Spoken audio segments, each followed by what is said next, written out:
was that dreadful, irreverent piece of music? My name's Gary Barnes, and I'm the treasurer of St Catherine's in Knockholt and St Margaret's in Halstead.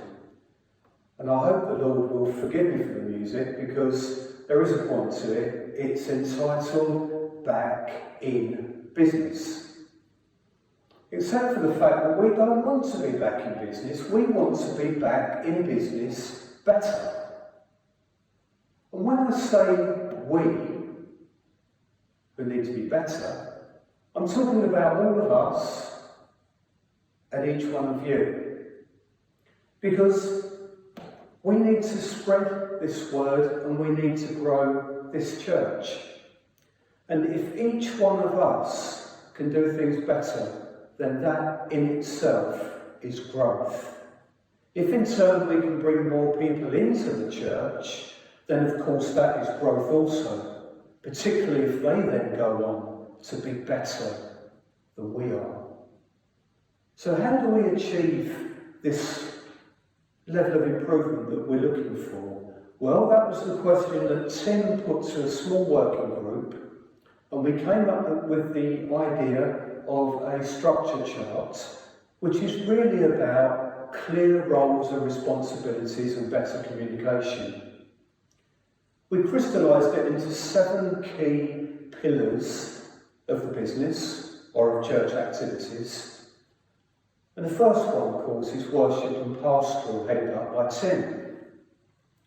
Now, if you're watching this thinking, do you know, the one thing that the Lord places on my heart is the care and the thought of people that might be lonely and vulnerable within our villages.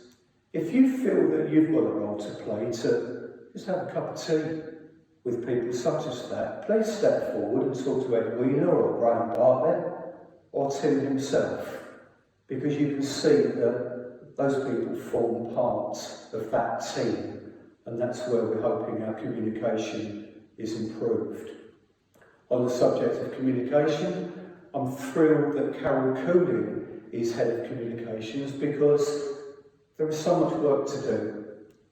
We are going to be launching our new website, which, as we know, is our shop window. It's what people look at when they're trying to find a church. But we're also thinking, what can we do with things like the parish magazine? How much further can we take it? For example, could we ensure it reaches every single household in the benefice?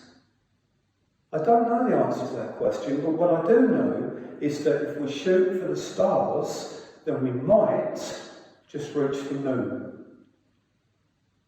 In terms of fundraising, we've got 2 very experienced individuals heading up the respective teams across the 2 villages.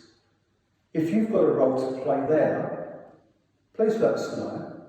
Please talk to Jackie or Martin. For example, my own son, George, works at the Rose and Crown. There's a quiz night waiting to happen. So you see, if you think you can help, you could just pop into the team, help with aspects and pop out again, and so on. Our incredible church wardens, the reason that we're in such lovely buildings and grounds is because of the work that they lead, helped by so many incredible volunteers. But we could always do with more. If you can help in that regard, please talk to one of the wardens. And finally, I can't touch on every aspect of the 7 key pillars of the business, but what I can say is this. I gave a presentation a couple of weeks ago to the joint committees across the 2 churches, and staring back at me were between 600 and 700 years of combined Christian knowledge, experience, faith and journey. If you can add to that team, to that body of knowledge, I tell you what, this church will not grow, it will explode exponentially. And that's what we want. And I know it's going to happen, and I'll tell you why. I can feel it. Please help us. Thank you.